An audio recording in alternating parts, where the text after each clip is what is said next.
Tak ramai orang tahu cara untuk memikat audiens ataupun orang yang kita baru berbual. Nak tahu? Jom. Caranya adalah dengan kita menyebut nama orang tersebut. Bila kita buat begini, apa yang berlaku?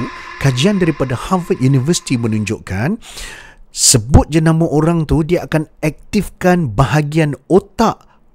Yang mana bahagian otak tu dia akan dirangsang apabila dipuji ataupun apabila diberi ganjaran. Apa maksud dia? Maksud dia, bila kita sebut nama seseorang itu, seolah-olah dia rasa dia dipuji. Dia akan bagi kesan positif kepada orang tersebut.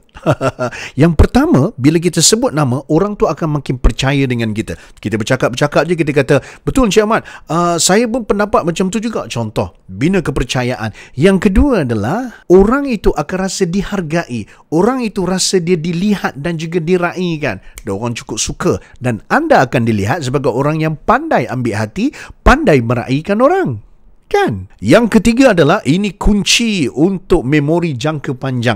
InsyaAllah dia pun akan ingat nama anda. Tapi kalau dia tak ingat nama anda pun, anda akan lebih mudah untuk ingat nama dia dan akan digunakan pada masa yang akan datang. So, bila anda berkenalan dengan orang, nama orang itu pegang betul-betul, ingat betul-betul dan sebut. Sebab nama dia adalah lagu yang terindah di telinga dia.